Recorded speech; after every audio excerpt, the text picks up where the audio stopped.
introduction to these four portraits in the Trinity College collection in Cambridge. In 2009, Trinity College commissioned Ian Tyers to carry out dendrochronological analysis on 28 select portraits on panel of Tudor period sitters in the college collection. All of the portraits have visited the Kerr Institute recently, and many of them are presently receiving conservation treatment from staff and students, which has afforded the opportunity for a closer examination of some of them. 2 of the 28 panels examined by Tyers are these half-length portraits of Mellon Church, serving during the reigns of Henry VIII and Queen Mary respectively, namely Thomas Wolsey and Reginald Pole. A third portrait, with a previously unidentified sitter, has also been examined.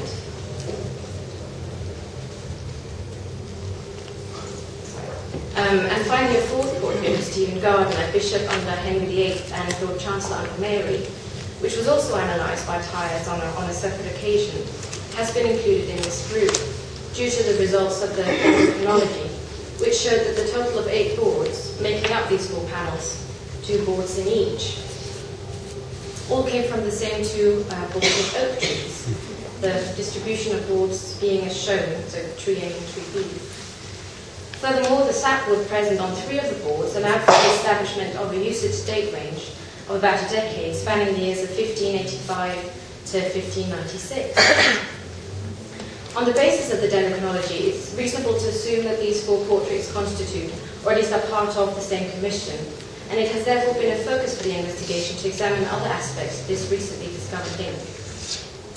Unfortunately, these portraits do not show up in the Trinity College records until the end of the 19th century, when they were exhibited as part of the Cambridge Antiquarian Society exhibition of university portraits in 1884, and so little is known about their entry into the college collection. In this paper, I'll start by outlining a few features of the execution characterising all 4 portraits, which seem to confirm the link between them as having been painted together as a group. I'll then move on to proposing a possible identity of the 4th unknown sitter, followed by discussion and grouping of these particular figures and the connection between them that may explain the commission. Let me start with a quote. "The most beautiful was this, that some of them took coal black, very finely ground in water, and they drew with it and shaded their shapes very diligently and most proper. Then they carefully laid a thin priming over it, where one could see everything shining through, which was deliberately arranged, and the priming was flesh-coloured. When this was dry, they could see their shapes almost half-painted, clearly in front of their eyes. On this they neatly laid in the colours, and first they laid in with particular care and diligence, not loading on the paint heavily, but thinly and sparingly, very precious, glowing, pure." This excerpt from Karel van Landa on the underdrawing and promotional application of highly praised masters such as Van Eyck happens to fit the build-up found on these 4 portraits remarkably well, although I'm not saying that the final result was ever quite like the directly on top of the thin chalk-based ground on all 4 portraits lies the underdrawing, which in every case is remarkably visible through the extremely thin paint of faces, hands, and the white vestments. In 3 of the portraits, pouncing was clearly used as a means of transferring the face patterns, whereas the outlines of the body seem to be freehand execution with repetitive lines searching out the form. The black pigment of the underdrawing is a charcoal black, and the appearance of the drawing constitutes a mixture of thin lines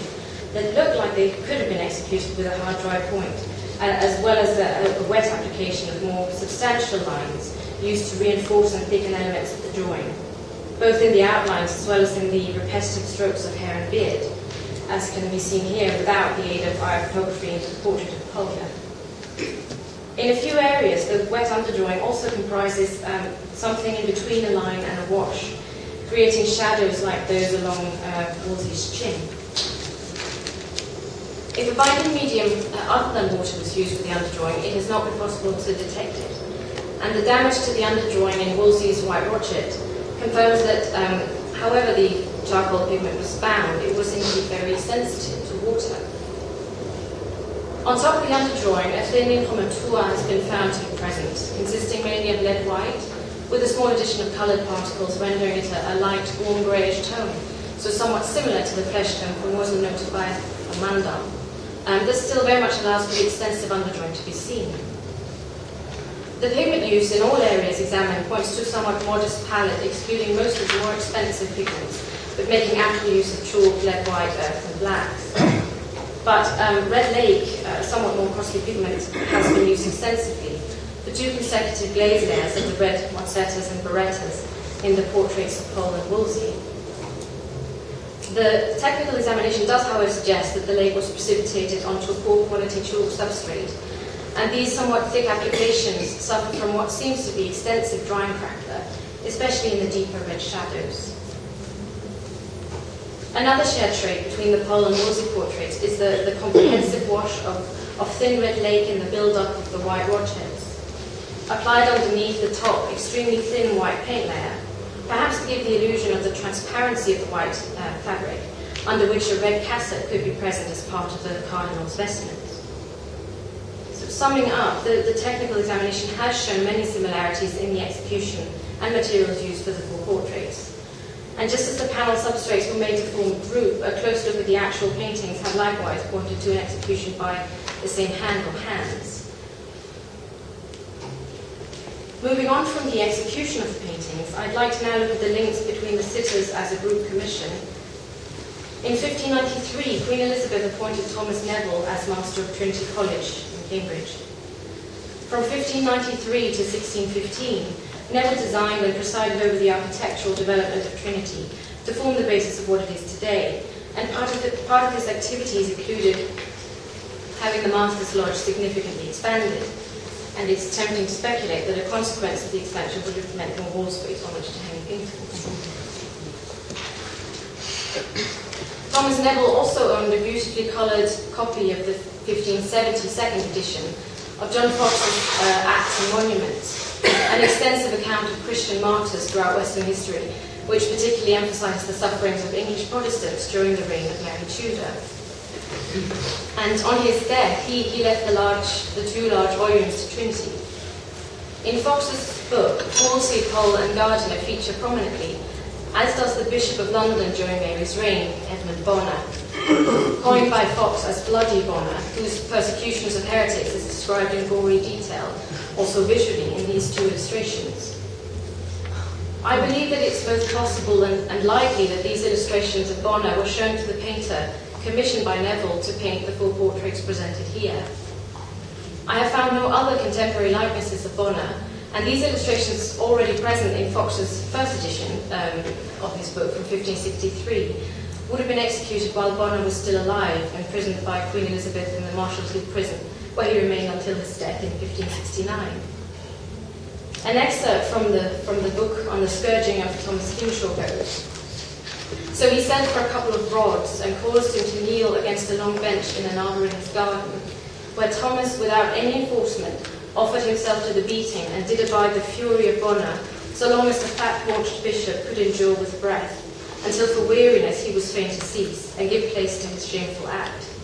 He had 2 willow rods, but he wasted but 1, and so left off." An interesting feature in the execution of the Trinity portrait is the pentiment of the hands that became visible during conservation. It's possible to make out, I hope you can see it, how the sitter was originally shown holding a book between his hands, which is a very common gesture in portraits of bishops. And I've included a very bad example up at the top. But this was changed to what we see now. The willow rods, to use Fox's language, were preferred as the unmistakable attribute of Bonner. But even for a bishop's vestments, uncharacteristic waistcoat, with its stringed closing on the chest, which is very hard to see, but there is sort of stringed closing, seems to have been taken directly out of the imagery of Fox's illustration.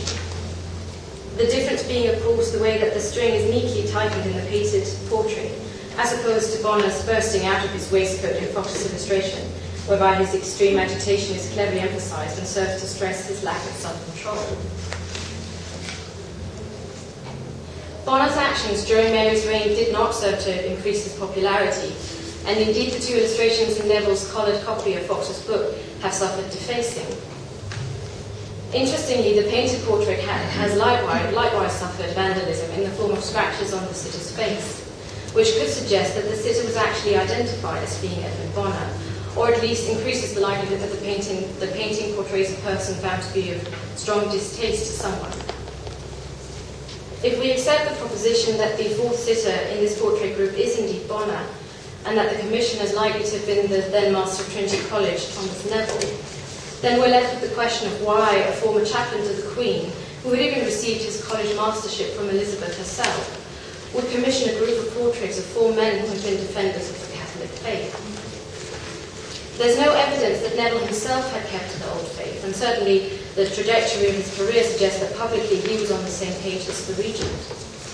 But the fact that he owned Fox's book leaves no doubt that he was well acquainted with the four sitters' important roles during the reigns of Henry VIII, who had founded Trinity College in 1549, and during the reign of his daughter, Queen Mary. John Evelyn, the 17th-century English diarist, in a letter to his friend Samuel Pepys, writes of Lord Chancellor Clarendon's portrait collection of very many of our great men. And in his diary he notes how he has made strong suggestions to Clarendon on how his collection of politicians, comprising Sir Francis Walsingham, the Earl of Leicester, Sir Walter Raleigh, Sir Thomas Smith, and Cardinal Wolsey, needs the addition of a portrait of Cardinal Pole. Evelyn this way expresses his sense of what would be an appropriate collection for a man in Clarendon's position. So, although Neville was about 50 years earlier than Clarendon and in a different position, his commission of portraits of Pole, Wolsey, Gardiner, and Bonner can perhaps nevertheless be seen in a similar light. It may well have been appropriate for the industrious master of an institution of learning like Trinity College, founded by Henry VIII, to hold portraits of such great men in the history of the Tudor monarchy. And in that setting, they could play the role of reminders, or perhaps even as didactic instruments in the educational program of the college. Thank you.